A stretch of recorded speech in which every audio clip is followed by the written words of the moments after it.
So you've heard the term reinvent yourself, and for some who have lost their jobs or who have been out of the workforce for a while or who are just looking for a new challenge, reinventing yourself is important.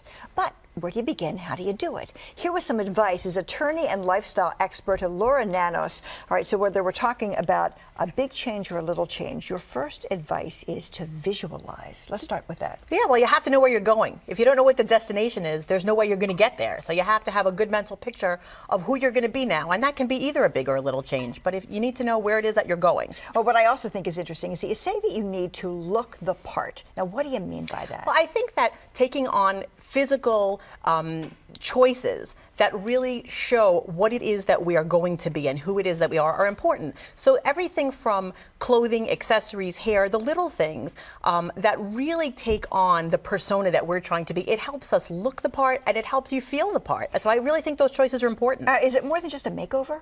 I do. I think it's more than a makeover because you're really stepping into the role that you want to be. And there are physical things that there are, of course, deeper changes as well. But the physical is the face you put to the world. So that's important. Okay, so this is one of the things I think is really great about what Elura says. She says you need to have a big mouth. Now, what do you mean by that?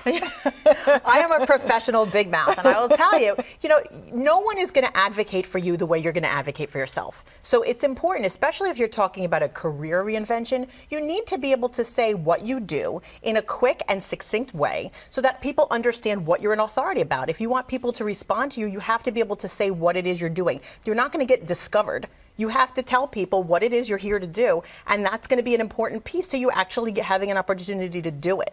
Now, what I think is also interesting is that there are a lot of times when we feel paralyzed, and so we go back to the things that just fill our day, take up our time, and you call those time suckers. Yeah, we all have time suckers, whether it's going on Pinterest and finding the perfect table setting and recipe all day. Oh, but isn't that important? It can be, especially if that's your business, if you're a professional table setter. We spend time with friends, but basically our day will get filled up with things, and it's not only our time, but it's our mental energy. We will fill that space. So it's important to prune those trees of your life and focus on what you're trying to accomplish and really try your best to detract from the things that you don't need. Okay, so what happens though if we are just standing there in complete fear? Fear is a part of reinvention. It's natural to feel afraid, but my advice on that one is just fake it, because it is. Because fake it till you make it. If you pretend to be brave, it will become a habit, and then sooner or later you will actually feel brave. Great advice. Thanks so much. Yeah, thank you. So for more on Elura and her advice, you can go to cbsphilly.com/talkphilly. Now here is Kate with your forecast. Hey, Kate.